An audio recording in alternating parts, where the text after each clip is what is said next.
Hello there, I'm Miranda Gretton, and this is Take a Moment with NCHC, the show where we talk to you and your colleagues about experiences that affect you. Listen on your drive between patients or in your downtime, whenever you get the chance to take a moment. I'm Carroll, I'm an AHP Clinical Educator. I'm Carrie Stroud, and I am one of the Career Development Facilitators in Talent for Care. We're here today to talk about work experience. So, Carrie, tell me about the work experience opportunities that we have in the Trust, sort of in general. We reintroduced work experience at the beginning of this year. After a really long break following the pandemic, obviously, we opened our applications for 2 weeks, hoping for a few applications, maybe 10, for us to kind of trial work experience. And we received over 240 applications in those 2 weeks.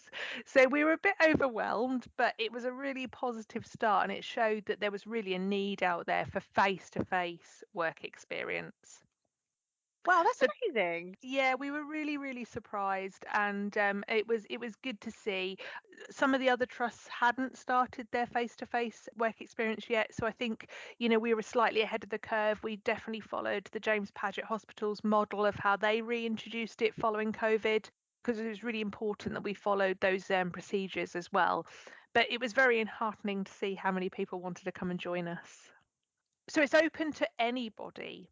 We do obviously get a lot of young people. So we have the schools work experience the 2 weeks in July, but then we have older students who are maybe about to apply to university. So they're looking for some face-to-face work experience prior to starting their studies at uni. But we also get people who are unemployed and career changers.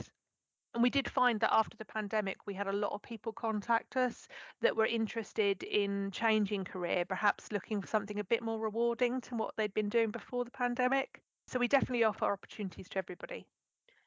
I wonder if people know that, because my instinct, I don't know if it's just my sort of dated view on things, but my instinct is that work experience is for young people in high school. So that's really interesting that it can be absolutely anybody at any stage of life.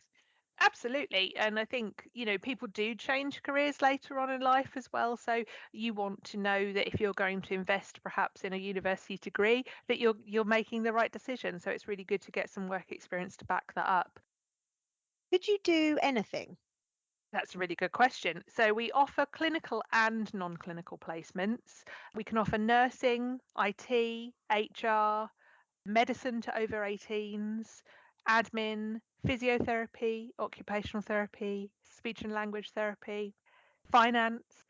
It's one of the things that we promote regularly at careers events at high schools, because often people want to go into finance, so they want to be an accountant, so they look for an accountancy firm. But actually, in the NHS, we have over 350 job roles.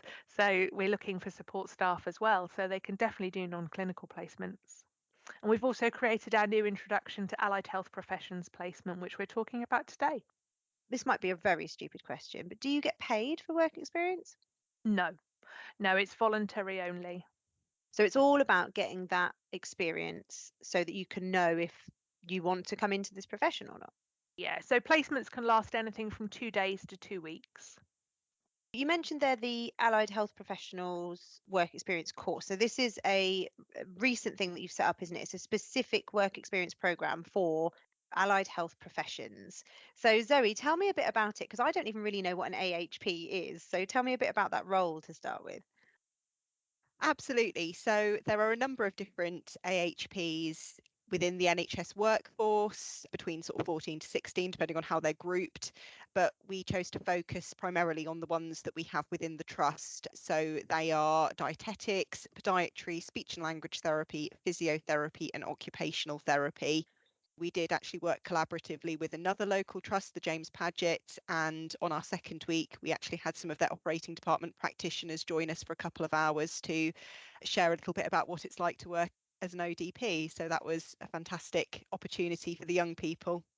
What's the difference between this one and perhaps some of the other opportunities that we have for work experience? Certainly when I think of work experience, traditionally, we tend to think of work shadowing, don't we? Where, perhaps you might be out and about with someone in perhaps a clinical area.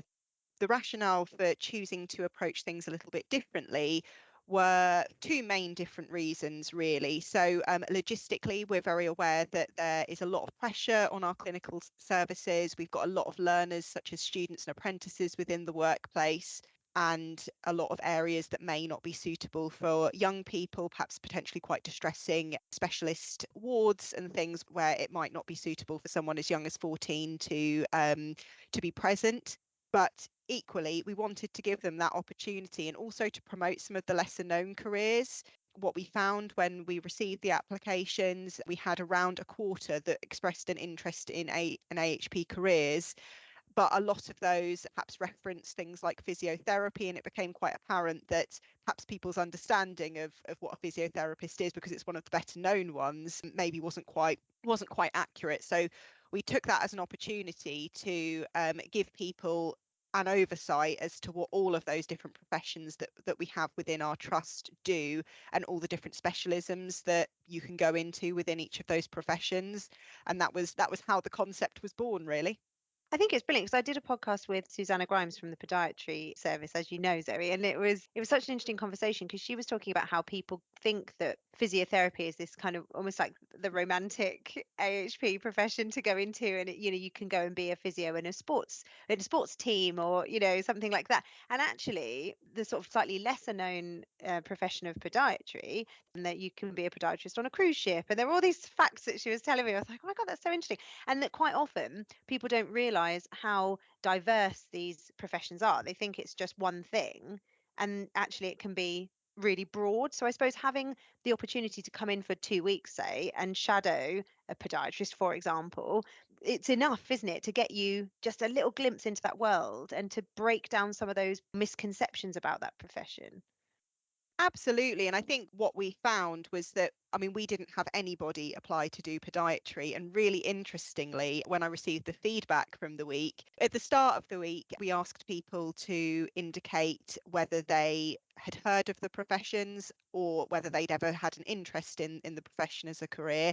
And at the start of the week, nobody was interested or was even familiar with podiatry as a career. And at the end of the week, there was a massive difference with, I think it was about 80% of the young people either kind of strongly interested or certainly sort of up at those high rating scales of being interested in that career. And that was really why we wanted to do it. No one was asking to do something like podiatry, but then when they did get that taster, they found that it was actually not what they thought it was. And absolutely, in terms of physiotherapy, we found that a lot of people's understanding was very much the heavy emphasis on sports. And a lot of the feedback we had was that, they had no idea that things like respiratory physiotherapy existed. So that was, giving them that better insight as to, if they were to go into a career in physiotherapy, what the realities of that might look like. Let me take you back to what you said. We were talking at the beginning about what's different about this to another work experience. And you said about obviously some things that can be quite distressing for a young person to see. So you need to be a bit careful with that. So in terms of this particular course, are they going out as sort of shadowing in the community? Are they going onto the wards? What does it look like for a typical day for a work experience person on this scheme? So what we did for this scheme, so we had two different cohorts and each were a week long. And what we did is we tried to give them a really good mixture and a really good insight and valuable one-to-one time with clinicians. So we did do some shadowing on the wards, but largely we were based at one of our training centres, and we actually were very spoiled and had the clinicians come to us, and they brought with them lots of fantastic presentations about the career and the breadth of specialisms within their career. We had lots of fantastic activities that they'd set up, lots of different work tasks. So we were able to do it in quite a safe, contained environment that was going to be suitable for young people, but still giving them that really good breadth. Because the other thing we were mindful of is, if you were going to be very new to the professions and you had a very small time shadowing in a particular area, you might only see one specialism of that particular profession. Whereas, for example, with occupational therapy, we had a half day per each of the professions. And for occupational therapy, we had an hour of kind of physical OT. and it was able to give the young people an insight into perhaps how closely they might work with other professions like physiotherapy. We had specialist colleagues from the learning disability team come and share a bit about their role and the type of work they do every day, which can look quite different. And then finally, we had the stroke team come in. So they were coming and bringing more of a neurological perspective. So within that half-day period, the young people were able to see 3 different specialisms within one profession, and that kind of theme went across all of the professions that we were able to kind of showcase. So we really wanted to bring all our AHP professionals together to deliver an interactive experience. So it wasn't like a classroom experience. We didn't want them to sit down and listen to somebody droning on all day and just making notes. We wanted it to be interactive. And I definitely think our clinicians delivered on that. They brought lots of equipment with them that they could use and showed them how to use it. And you could see that they got a lot out of that. And I think the aim was for our AHP clinicians in the trust to show students what they do, why they do it, how that makes a difference to the patient, but also how they got into the role themselves, because everybody has taken a different pathway. We've talked about apprenticeships and we've talked about degree pathways as well. But everybody will have come to it in a different way and at a different time in their life as well. So it's really important to show those professions. You may know about a physiotherapist, but did you know there's a therapy assistant if you didn't want to go and do a degree in physiotherapy? So we wanted to talk about that with them as well. And hopefully all the clinicians did do that as part of their segment when they turned up. And we tried to incorporate other elements as well as just being clinical. So we had an AHP from the research team come and join us and talk a bit about her role as a research clinician, because, you know, of course, being an AHP, you don't just have to be clinical. You can go into research, you can go into education, like myself.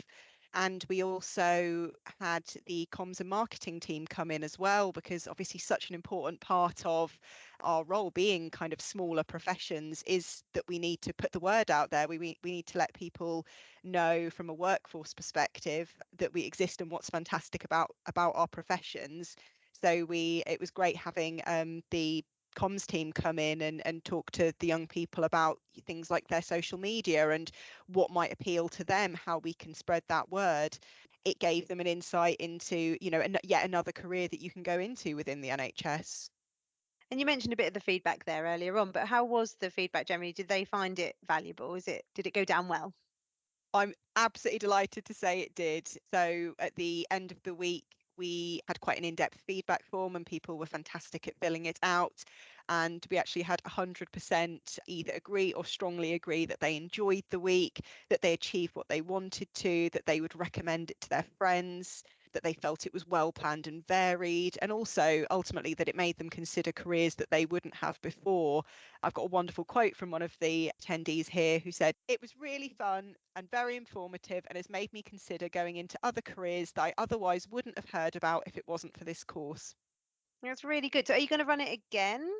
I absolutely hope so. We were very keen. It was completely acknowledged that this would be very much a pilot. We weren't sure of the success, but given that the feedback has been so positive, and it was wonderful to hear from our clinicians as well. We had many of our clinicians who kindly participated in the event said how fantastic it was to be able to share a bit about why they love doing what they do with other people as well. So I absolutely hope that we will be able to do it again.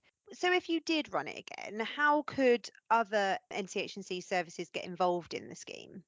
The way that we ran it this time is it was very much a pilot, and I went out to a lot of my clinical colleagues and asked for volunteers and was delighted that we had so many. I was also very keen to get feedback from our attendees as to anything we could possibly improve upon, and a couple suggested that having even more breadth would be really beneficial. So it would be fantastic if we could have even more clinicians, perhaps of different specialities, who might be happy to join us. So, for example, the amputee service physiotherapists really kindly came in and did a fantastic session, and they suggested that perhaps next time it might be a great idea to have some prosthetists join as well, because they work so closely together. And, you know, prosthetists and orthotists are very much a lesser known profession, so I think that would be absolutely fantastic. And yes, any other specialities who would be happy to be involved. I think anything we can do to really show the breadth of all the different specialisms that you can go into within each of the careers would be absolutely fantastic. And if people are worried about kind of dedicating that time to coming out and taking time away from their day job to come out and talk to the young people, I think it's just so important, isn't it, to think about that proactive way of recruiting, which is essentially what this is. And we so often wait for people to look on the job boards and apply for a job, but actually this proactivity is so important, especially for these lesser known careers, but just generally. And so taking half a day to come and talk to those young people and plant that seed, you're potentially, if it's a room full of, well, how many did you have? So we had 6 individuals the first week and 7 in the second, but we would happily have a few more because I absolutely agree. I think from a workforce perspective, it's invaluable to be able to spread the word. I mean, going back to podiatry, having a group of 13 in total, people who haven't even heard of podiatry, to then at the end of the week having so many who are seriously interested in it as a career is an absolutely invaluable activity for the sake of that time. And I think fortunately, because Carrie does so much of the work behind the scenes in terms of the administrative processes, and I've been able to do the induction and kind of the overall facilitation of the week, then hopefully that takes a lot of the organisational onus away from the clinicians, and they're just able to come in and share what's fantastic about their profession. Yeah, I think that's a really good point. It's all about just making that time so that you're planting a seed that will potentially grow us quite a few new clinicians moving forward. So it's definitely worth it. Carrie, what are the opportunities that work experience presents to a young person then? Why should somebody come and do work experience? Well, I think we've touched on a little bit today that there are over 350 job roles in the NHS. Some of them will be clinical, some will be non-clinical, but it's impossible for us to cover all of those.